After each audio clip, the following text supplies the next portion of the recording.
আসসালামু আলাইকুম ভিউয়ার্স, আশা করি সকলে ভালো আছেন।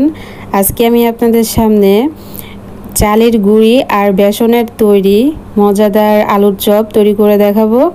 আর 3 থেকে 4 ঘন্টার মতো এটা মুচমুচে থাকবে, খেতে খুবই মজাদার হবে। আমার ভিডিওটি যদি আপনাদের কাছে ভালো লেগে থাকে তাহলে অবশ্যই লাইক কমেন্টস করবেন আর পাশে থাকা বেল আইকনে ক্লিক করে আমার চ্যানেলটিকে সাবস্ক্রাইব করে দিবেন।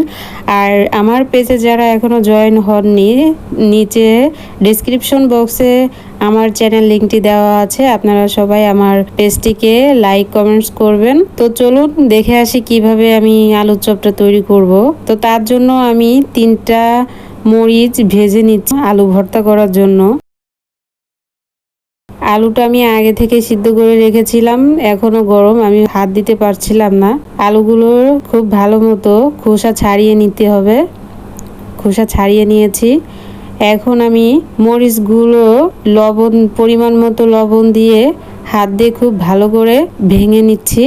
আর একটা গ্লাসের সাহায্যে আমি আলুগুলোকে ভালো করে ম্যাশ করে নিচ্ছি। তারপর আমি কিছুটা গোলমরিচ গুঁড়ো আলুতে দিয়ে খুব ভালোভাবে আলুটাকে মেখে নিব। আলুটা আমার মাখা শেষ। এখন আমি একটা পাত্রে 2 চামচ আমি চালের গুঁড়ি আর 4 চামচের মতো বেসন দিয়ে খুব ভালো মতো মিশিয়ে নিচ্ছি। তারপর পরিমাণ মতো লবণ, মরিচের গুঁড়ো, হলুদের গুঁড়ো, রসুন বাটা, আদা বাটা এইগুলো দিয়ে আবারও খুব সুন্দর করে মিশিয়ে নিয়ে অল্প অল্প পানি দিয়ে একটা গোলা তৈরি করতে হবে।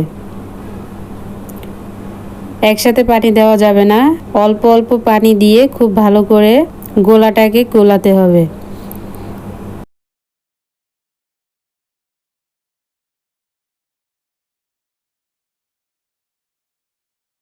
তারপর আমি একটা কড়াইতে অল্প পরিমাণ সাদা তেল দিয়ে পেঁয়াজ একটু ভেজে নিব।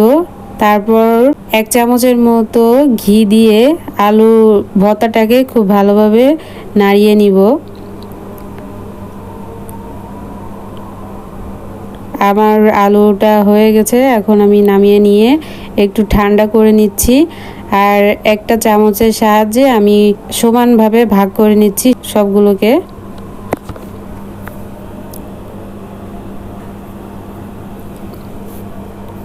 আলু সমানভাবে ভাগ করে হাতের মধ্যে নিয়ে গোল করে একটা চাপ দিলেই শেপ তৈরি হয়ে যাবে, গোল শেপ। অথবা আপনারা যে যেমন শেপ দিতে চান দিয়ে নেবেন আপনাদের পছন্দ মতো। তারপর আমি গোলার মধ্যে আলুর একটা চপ দিয়ে উঠিয়ে নিতে হবে। আমি আগে একটা দিয়ে দেখছিলাম, তেলের মধ্যে ছেড়ে দিয়েছি একটা দিয়ে দেখছিলাম যে আসলে কেমন হয়। দেখলাম যে হয়েছে, খুব সুন্দরই হয়েছে। তারপর আমি আস্তে আস্তে সবগুলোকে এভাবে ভেজে নিব। আর এখানে জালটা আস্তে আস্তে দিতে হবে, তা না হলে ভিতরে কাঁচা থেকে যাবে আর উপরে পুড়ে যাবে।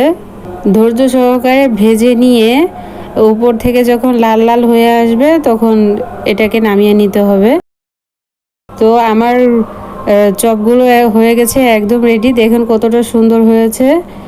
আর এটাকে 3 থেকে 4 ঘন্টার মতো ভেজে রেখে দিতে পারবেন। তো ভিউয়ার্স, আমার রেসিপি এখানেই আজকের মতো শেষ করছি। সবাই ভালো থাকবেন, সুস্থ থাকবেন। আল্লাহ হাফেজ।